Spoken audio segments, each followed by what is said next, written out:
udeležencem, pozdravljeni na našem spletnem seminarju. Veseli smo, da ste zopet z nami. Naš spletni seminar ob kosilu bo danes potekal na temo načrtovanja prehoda otrok z oviranostjo iz institucije v varstvo v skupnosti. Slišali bomo nekaj o izkušnjah, izzivih in rešitvah iz Grčije. Z nami je eminenten gost, ki bo iz lastnih izkušenj povedal nekaj več.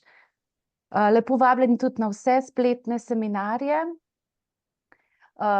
Preden nadaljujemo, pa povemo še, da Investicijo Centra za usmerjanje deinstitucionalizacije, v okviru katere poteka ta spletni seminar, sofinancirata Evropska Unija iz programa evropske kohezijske politike 2021 do 2027 in Republika Slovenija. Obveščamo vas tudi, da se dogodek snema. Imamo tudi možnost tolmačenja. Vsi, ki ne razumete angleško, se lahko prestavite v kanal, kjer bo prevod v slovenščino. Na voljo imate 3 možnosti. Če ničesar ne spremenite, poslušate pogovor brez tolmačenja. Če označite kanal za slovenščino, poslušate vse v slovenskem jeziku. Če pa izberete kanal za angleščino, poslušate vse v angleškem jeziku. Ikona, preko katere izbirate, je v obliki globusa.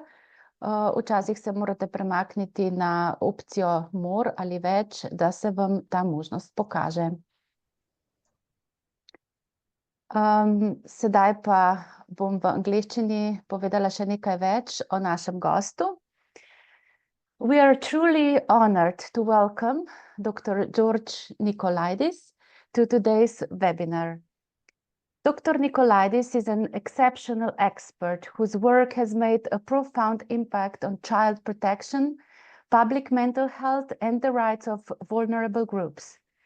His dedication to ending institutional abuse and building compassionate, community-based mental health services is both inspiring and deeply important.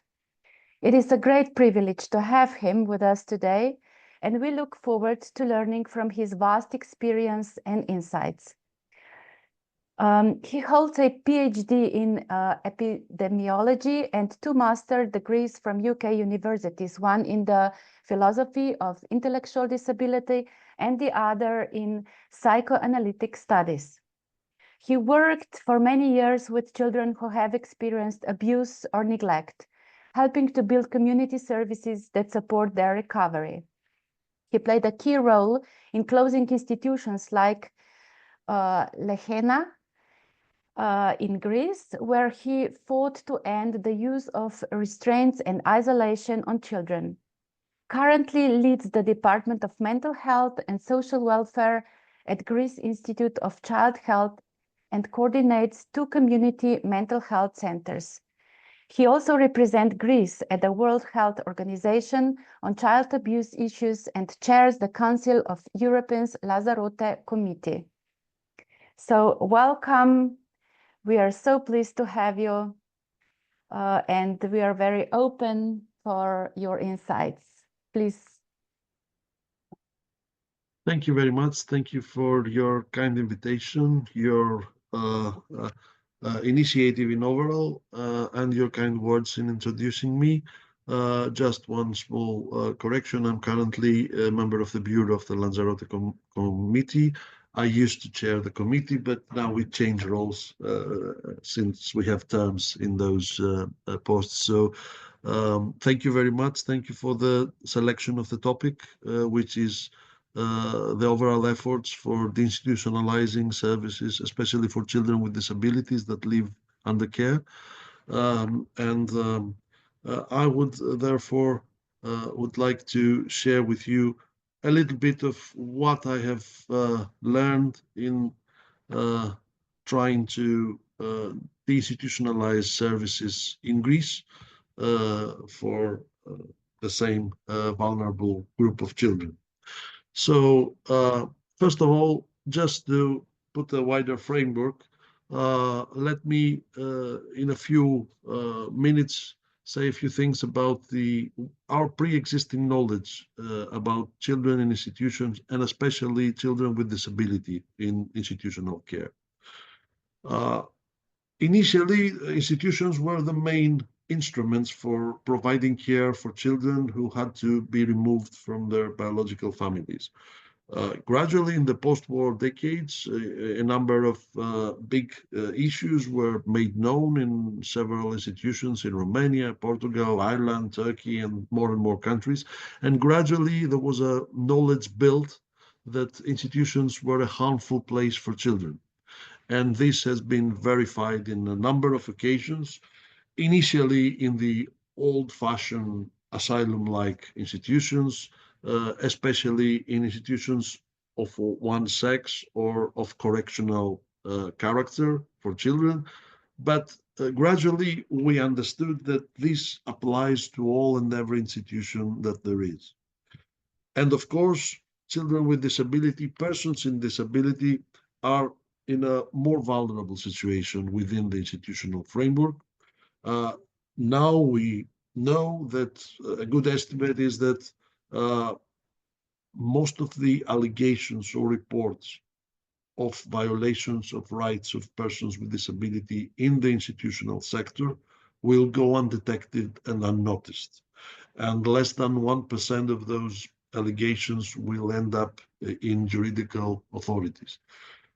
Why? Because persons with disability within the institutional sector usually experience an even more vulnerable situation, a more compromising their rights compared to persons without disability. Even for children without disability, currently the statistics of UNICEF indicate that whenever we place a child in a place like that, in a residential care institution, more or less a big majority of those children will be re-victimized by other peers that also reside in the same institution physically. If you add the statistics on physical perpetration of children placed in residential care institutions, it will end up to something like 85%. And also sexually, if you and add up the various forms of sexual victimization which children suffer whenever placed in an institution, you will end up with a percentage in as much as 25 or 30% of the children that are placed in a residential care institution will face sexual re-victimization only by their own peers within the first weeks of their placement. But apart from abuse from peers within the institution, children also face additional types of abuse, like emotional abuse, program abuse.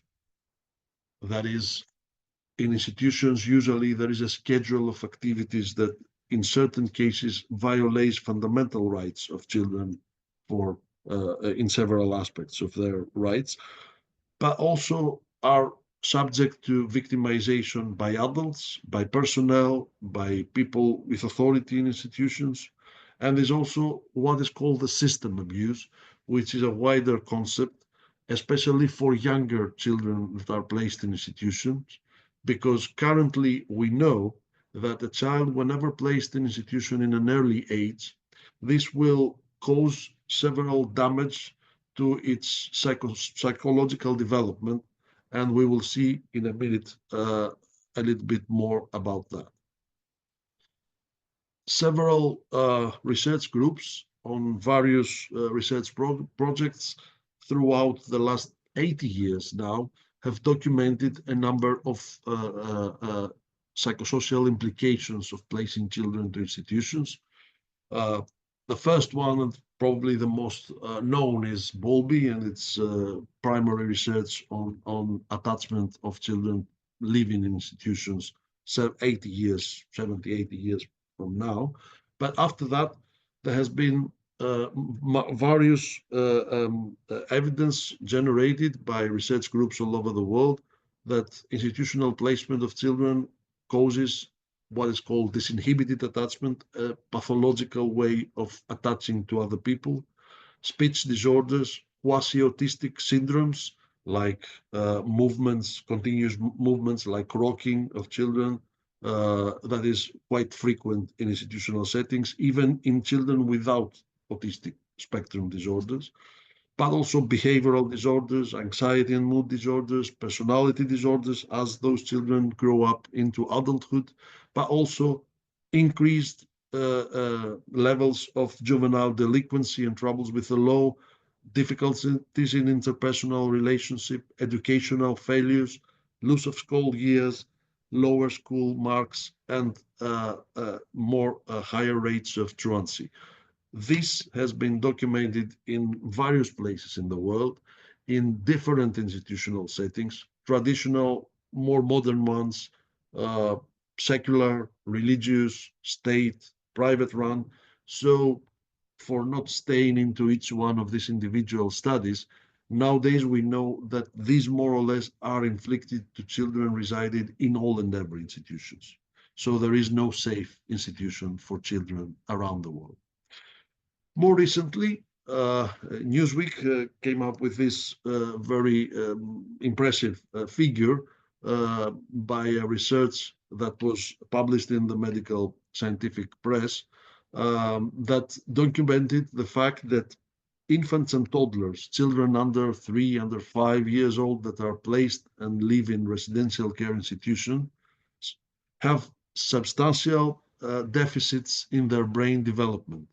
That is why the brain develops in the first years of life in connection with the stimuli that is provided to the infant and toddler by the surroundings. So usually in a child residing in a typical family, whenever a baby cries, that means that it means a sign to an adult of responsibility and care. And that adult, who would be a person known to the baby, will come and will relieve the child from its distress, its physical distress, whatever that might have been. The baby needs to be fed, the baby needs to be cleaned, the baby needs to be hugged and reassured. And then that person comes, relieves the baby from physical distress, and then the baby goes back to sleep. This very simple interaction is the fundamental basis for all human interaction that this baby growing into adulthood will be able to repeat and repeat and repeat again and again. Whenever infants and toddlers are raised in institutional settings, this sort of training of the brain does not occur.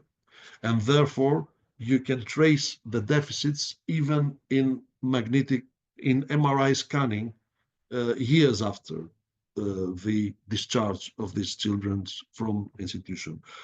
Therefore, the damage that is being inflicted to children that are placed in residential care at their early age is irreversible.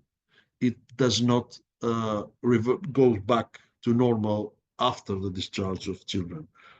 Among others, that kind of evidence that has been piling up over the decades was the triggering stimuli for United Nations to issue a global recommendation to all UN member states, practically almost all countries in the world, to stop institutionalization of infants and toddlers until the age of 3, because having infants and toddlers in residential care institutions makes damage to their brains that cannot be reversed afterwards. And of course, these children are already victimized on many occasions.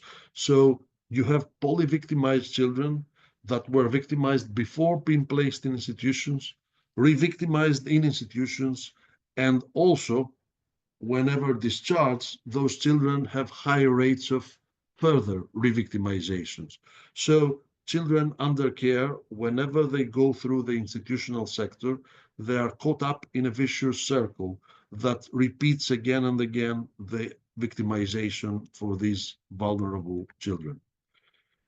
Therefore, a number of organizations have committed to deinstitutionalization, and it includes Council of Europe, United Nations Committee for the Monitoring of the Convention for the Rights of the Child, European Commission, and several other bodies. I will not stick to all and every document that has been issued, raising awareness on the fact that children should not be placed in institutions, but instead be placed in what is called alternative care. And recently, the UN, on the anniversary of the CRC, of the Convention for the Rights of the Child, issued a more specific document on that. But I will move now to see a little bit more on children with disabilities in care, because if what has been already said applies to children placed in institutions in general, children with disability are much more vulnerable in that same place. In general, it is calculated that persons with disability have 4 times more chance of being subjected to violence compared to the general population. And for the US statistics, children with disability were found to have a prevalence of exposure to violence as much as 31%, while the general population's equivalent percent is 9%.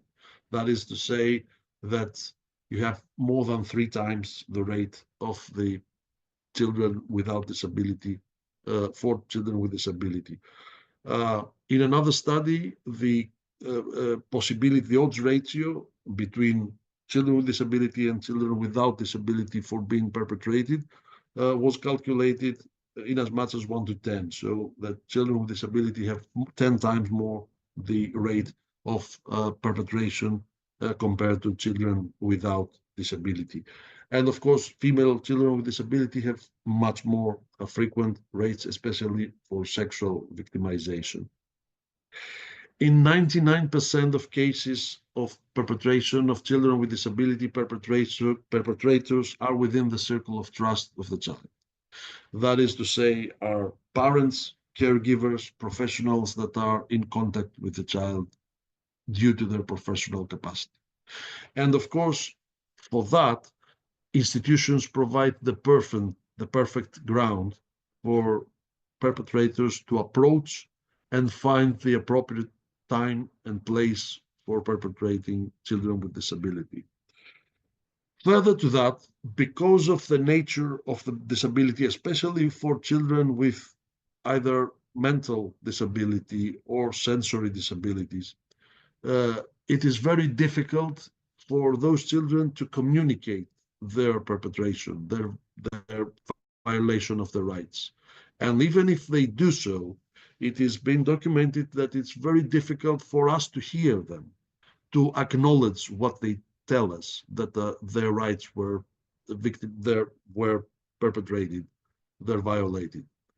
It is very difficult to accept that what a child with mental disability, for instance, tell us about someone hitting it or doing something harmful to it is true, because of our preoccupation that that child might be fantasizing or creating this out of its own mind.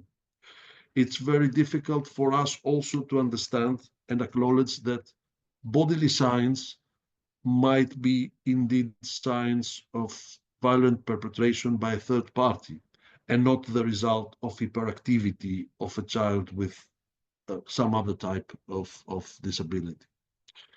All these end up with the fact that less than 1% of cases for children with disabilities will be eventually dealt by juridical authorities.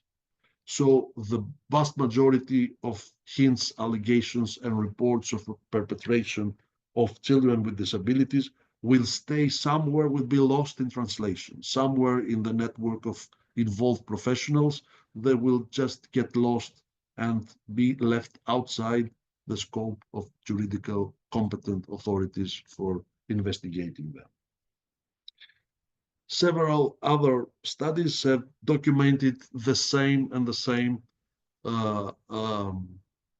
facts, that especially within the institutional sector, the possibilities of a child with disability for being victimized is higher and higher and higher. In one study, 45% of perpetrators were reported to be professional carers. And to make it even more perplexed, even professional carers might be perpetrated by children with disability, because, as we all know, caring for children might expose personnel to dangers of physical hurt or other harmful behavior. Therefore, it becomes really a very difficult vicious circle there in an institution for children with disability, where everyone almost is perpetrated, children and the personnel. Everyone cannot escape from a network of perpetration and victimization by one another. And that can only be dealt with if you go outside the box, if you think outside of the institutional setting which creates and reproduces violence and victimization. We know that alternative care is much more safer, both for caregivers and for beneficiaries, children with disabilities. We know that in order to break away from this vicious circle of reproduction of violence inside institutions, we have to invest to alternative care, such as home support for families with children with disabilities, in order for those families not to be in a position to ask for the children to be cared by some other state service, or professional foster care, or in the worst case scenario, to have small facilities with few children with disabilities, 1, 2, maximum 4, even the 6 is estimated to be too much for children with severe disabilities, in order for inside that house to be able to have a, in as much as possible, family environment that will resemble the typical family in all its aspects. Because unlike what it sometimes is said by residential care institutional providers, an institution with 15, 20, or 40 children can never, ever look like a real house, will never look like a real family. There is no family with 40 children or 20 children. It is a totally unnatural environment for children. It is a totally unnatural environment for caregivers, and it fosters all kinds of psychopathology and difficult, challenging behaviors. So, therefore, given all this as a theoretical framework, let's go to our harsh reality in my country, Greece. In a series of studies that have happened in the previous decade, unfortunately, the mapping of the child protection system in Greece was assessed to be by and large institutional, both for children with or without disabilities.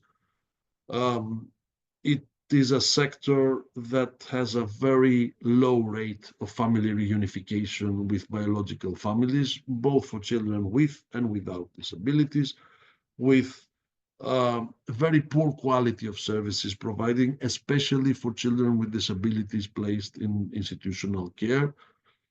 In Greece, unfortunately, we still have infants and toddlers being placed in institutions. Currently, probably around 100 infants and toddlers are residing in big institutions, residential care facilities with some decades of infants and toddlers in each one of those institutions. There is a lack of any kind of real supervision of what is being done in those institutions in Greece. And in children with disabilities, a frequent phenomenon is that children with disabilities are being kept in the same institutions with adults with disabilities. Most of them are adults with disabilities that were placed once as children in an institution, but never got discharged from a particular institution because there are not many options to be relocated and so forth. And let's go to this particular institution in Lechena in Western Greece, for which Greece has gained negative publicity when BBC and other international media were publishing stories about the horrible conditions in which children were kept there. It was, as a matter of fact, the state-run institution for children with disabilities, which has served for many years, more than 30 years probably, as the recycle bin, the basket in which all the unwanted cases of children with disabilities from all the country were ended up there. So the cases that were totally abandoned by any kind of family, the cases that were assessed to be too severe, too difficult to handle, were all relocated to this institution. And due to the publicity, an autopsy was decided by the Greek Ombudsman for the rights of the child. And in 2015, and I was invited to take part on this mission, on this exercise. And there we found the current images that are presented to you here. It was located in a rural area, in a village, outside even the village, somewhere in the fields, in total isolation from society and any other kind of societal going on. As a matter of fact, because the building was ownership of the local church, it was a block of flats with 4 floors, in which on top of which a church was built. You can see it probably slightly in one of these pictures that I present to you there. By the time we got there, there were 51 residents. Most of them were adults. More than half of them, I think it was 36 by that time, were placed in permanent restraints. And when we are talking about permanent restraints, we mean mostly wooden cages, like the ones shown in this picture. Most of them had dimensions of 2 or 3 meters by 2 meters by 1 meter. And residents were staying there. They were fed there, as you can see in the picture, with processed foods through the bars of the wooden cage. And there were changed diapers inside the cage through a little door, which was secured by a lock.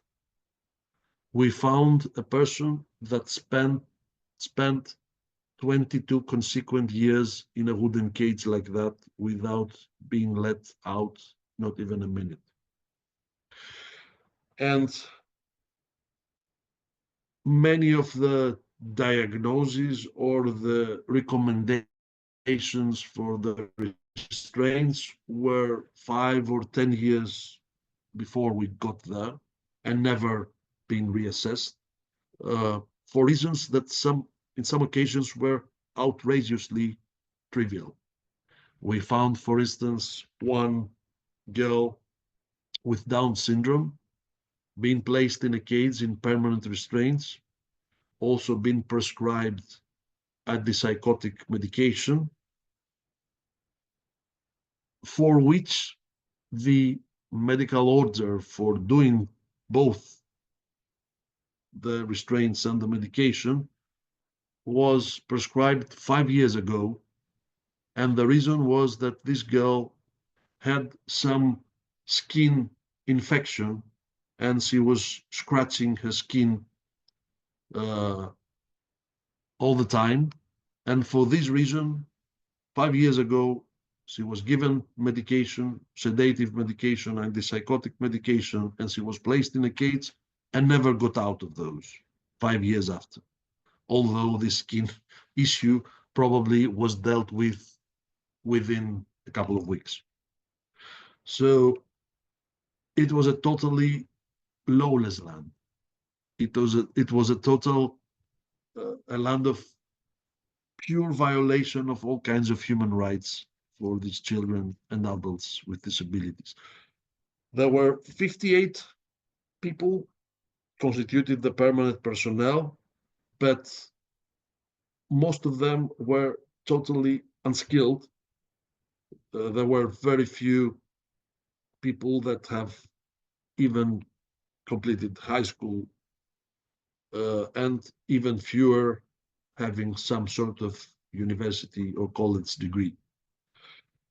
And the annual cost for running this horrible place was exceeding 1.5 million euros for an obviously very poor quality of services delivered.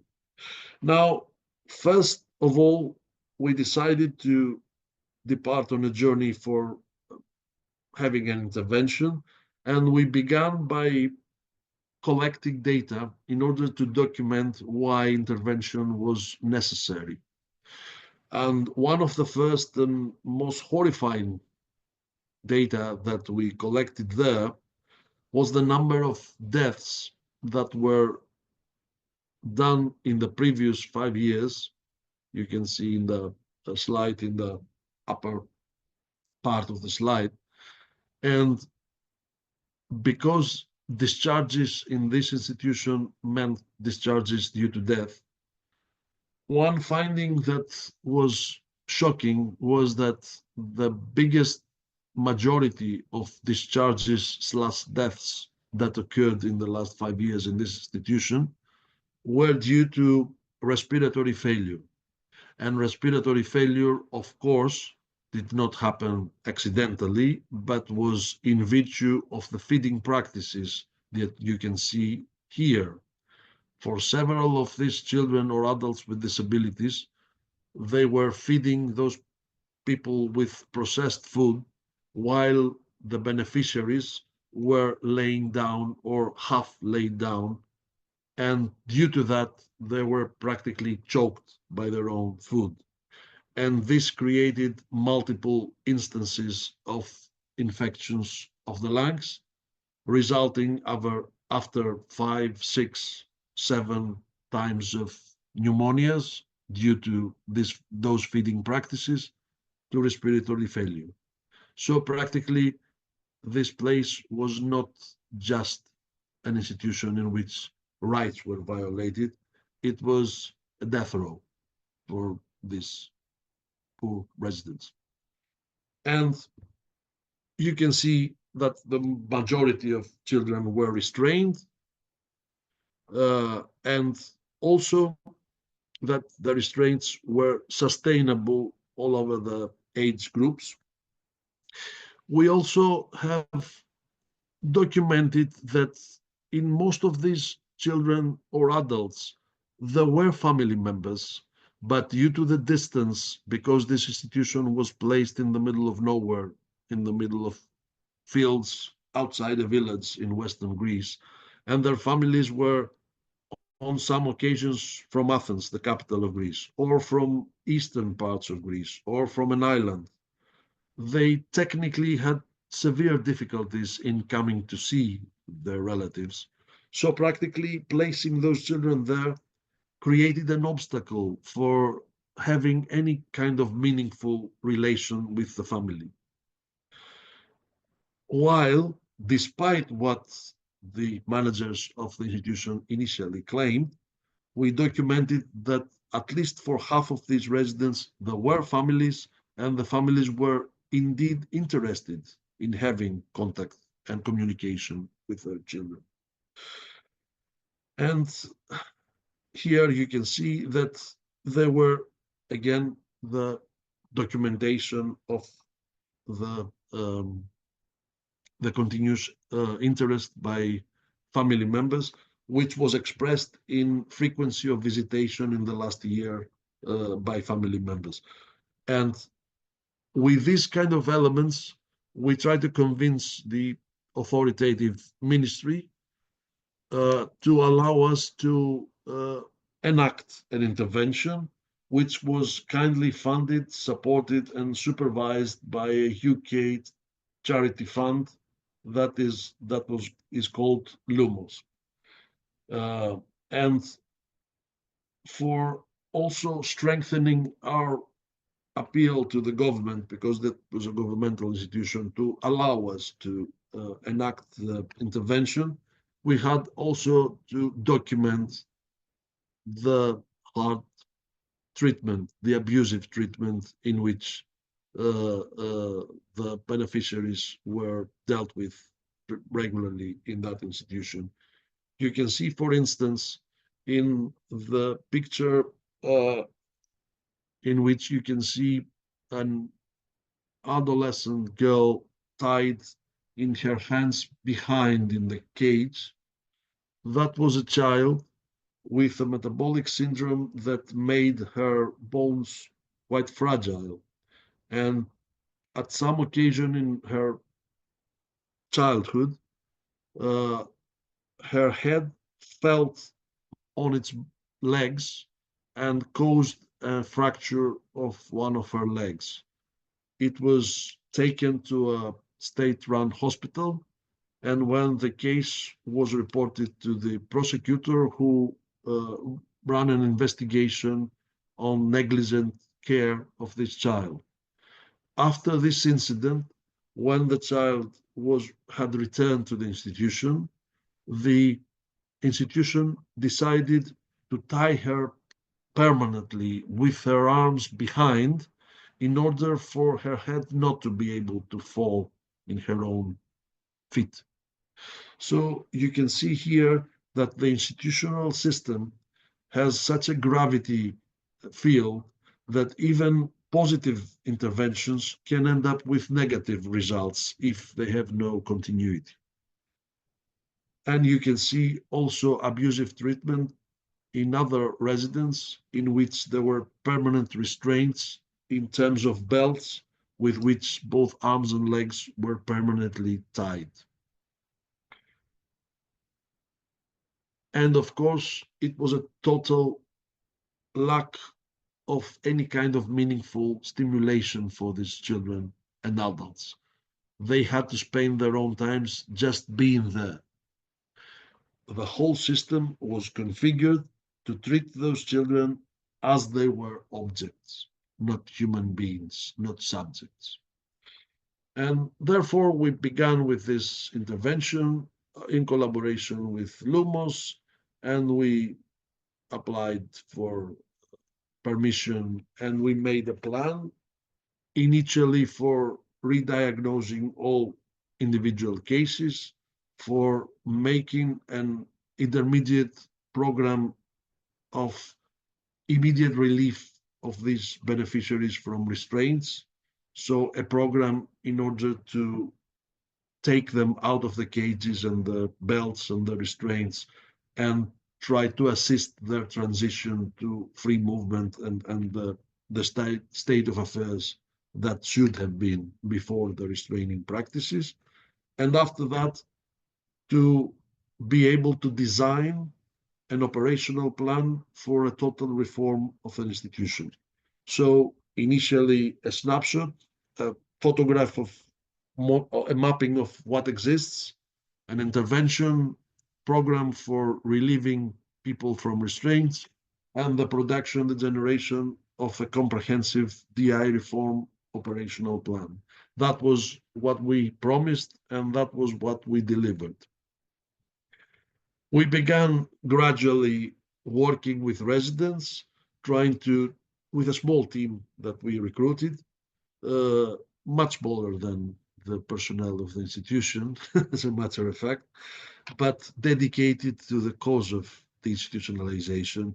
You know, my experience is that on those fields, dedication and how we feel about what we do is the more crucial part of what we do. You can fill institutions with personnel, you can fill them with specialties or whatsoever, but if you don't have dedication towards a goal of DI, of taking those human beings out of there, you will have much less impact than anticipated. A smaller team, if dedication exists, then can make miracles. And as a matter of fact, it was a great privilege for me to be able to witness within the time of this intervention program human beings that were treated as objects for many years to begin reclaiming their subjecthood, to reclaim their capacity as persons to behave like subjects, to have preferences, to make choices, to be able to decide which person they will touch, towards whom they will go to, they will move, because all this has been deprived for them for many years. And it was thrilling, and it was amazing for me to be able to witness those people rediscover that they are subjects and they can make their own choices. Some of them utter words for the first time in decades. Some of them reclaim their freedom from chemical sedation, because I must confess that I found myself, I'm a psychiatrist by trade, I found a person to which it was prescribed and delivered to take 5 different antipsychotic medications, 3 anxiolytics, 4 mood stabilizers, and some other sedative medications as well at the same time. And at the same time, the same person was permanently tied in belts in both arms and legs. And when I untie her from the belts in her legs and the feet, she had no motor kinetic disability. And I tried to lift her up to stand. She could not even hold her neck upright tight because of the sedation. When I made her sit like as if she was sitting in a chair, her neck was going like that because of the heavy sedative medication she was taking. And one more very interesting for me fact was that because the team was dedicated, and of course we were lucky, and of course we were careful in doing one step at a time and not just release them all and just let them be. But there was absolutely no accident in this procedure. So all the harmful practices that those children and adults exhibited while in restraints, while in the cages, while in belts, were gradually have ceased. And that was because most of these practices were in fact the result of the restraints and the institutionalization, not the reason for that. Most of these practices were the result of their lack of sensory stimuli. Because if you sit in a cage 24 hours a day, 7 days a week. The only thing from which you can have a reminder that you are still alive is to bang your head upon the bars of the wooden cage. This is the only thing that reminds you that you are still alive and kicking. Most of these practices that were frightening personnel and were justifying to the management of the institution the restraining practices were, as a matter of fact, the result of the placement of those poor beings into that horrible conditions. So we began one by one, taking them out and supporting their transition from restraints to free movement, and that resulted in a massive reduction of chemical repression, the abolition of all cages and restraints. And after that, we began organizing something that was almost never done before, which was outings. The outing of these people to society, to take some people to take a swim in the sea, which was 300 meters from the institution in the summer, to take them to have a coffee or something in a square of a village, to try to help as much as it was possible some of these residents to recover their basic skills which they have forgotten as regressing in this whole institutional setting.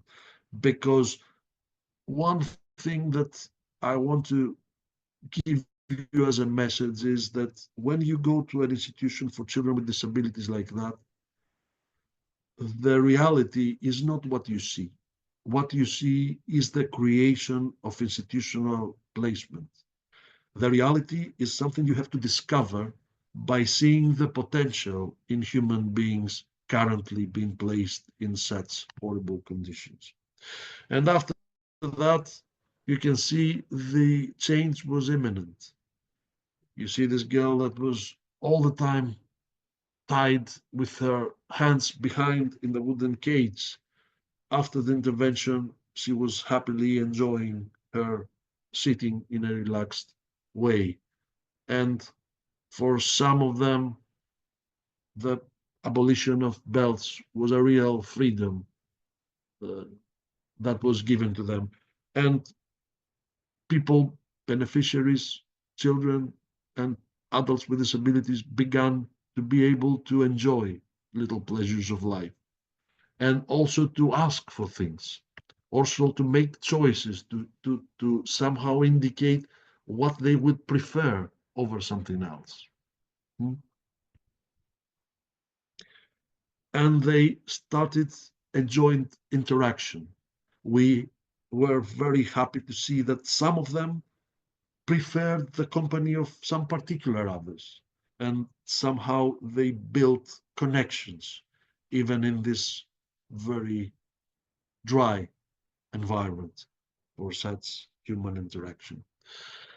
By the end of our intervention, we delivered the last part, which was an action plan for reforming services, which we drafted and delivered to the management and to the ministry.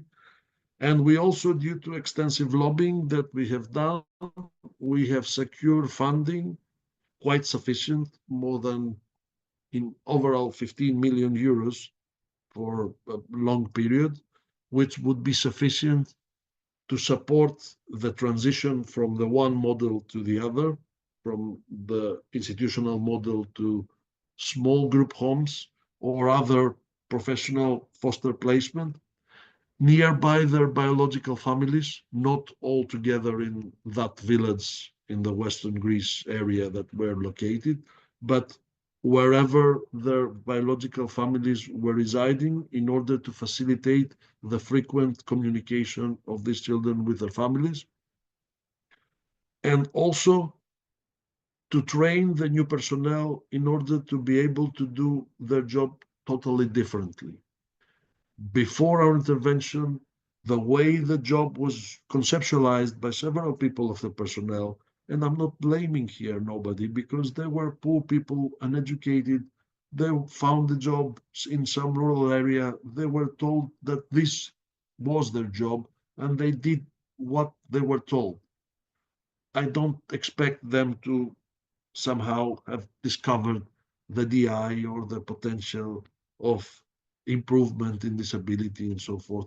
The problem is the managers and the ones in charge, that they were not educating them in order and making them aware of the possibilities of doing their job quite differently. Before our intervention, their job was conceptualized as feeding the children, cleaning the space, period. As if we had a museum of objects, which we have to clean, take care of, and then that's okay. One big part of the transition plan was an extensive training program for making the new staff or the current staff be able to understand that their job is to socialize with beneficiaries and help social skills of beneficiaries, to take them out, to introduce them to the local community, to be able to support relationships between them and with people outside the small group home or whatsoever, in order to avoid small group homes to become small institutions, because this is a real danger if you don't do it properly. And so this plan was handed over to the authorities, and it was also covered by a joint ministerial decision that was issued in 2017. And after that, unfortunately, our intervention ended. And for many Dear years, George, yes, sorry, yes, I would just like to say that we are a bit longer. yes. Okay, So if you can wrap up, but okay. so I'll interesting. stop here. I'll stop here anyway. Yes, I have it. Thank I you. had in mind that. No problem. Um, for 6 years, which also coincided with the coronavirus pandemic and the shelter-in-place period, there was a halt in the whole process, unfortunately, and nothing really has happened. But during the last 2, 3 years, a minor relocation to small group homes occurred. But unfortunately, those small group homes, unlike the initial provision of our transition plan, were placed in the same village of Lehena, not in a place nearby the residence of the biological families. To wrap up, that was a very interesting and fruitful experience for me. It showed that it can happen. You can close an institution, you can take away people from restraints and from cages, and all the practices that might frighten people can be dealt with sufficiently without any danger. And you can have this thrill of seeing people reclaiming their subjecthood, their capacity to be subjects, human subjects again. And it can happen. It can happen once. It can happen many times. One more thing, I will not stay longer, but I will say that 2 years ago, we have run a similar exercise in the biggest institution for children with disabilities, state-run in Athens. And one of the findings was that a good proportion of children that was placed in this institution was misdiagnosed as child with disability, while in fact it was a child without disability, and that has been the result of a poor diagnostic setting for children under care. Or it was diagnosed as having some mental disability, which was not actually a genuine one, but was the result of many years in institutional setting before the label of child with disability was placed to a child. And therefore, these phenomena are not limited to that particular horrible institution in Lehena, but it's quite widespread in all over the system of care for children with and without disability. Therefore, we designed a standard methodology for drafting transformation plans for all institutions in order for their services to be able to be transformed into community-oriented services. And this methodology was done within the context of the pilot phase of Child Guarantee Program by UNICEF and the European Commission. That is a blank program until 2030 for all EU member states. And that included also re-examining all existing diagnosis of children as being with disability, because in the institutional setting, a lot of children that have this label, which is very effective, this label has been placed in those children without any real evidence that would support it. And of course, we should include the children themselves and their expression of will in the process of relocating them or creating again a new comprehensive action plan for each individual child in care in institutions.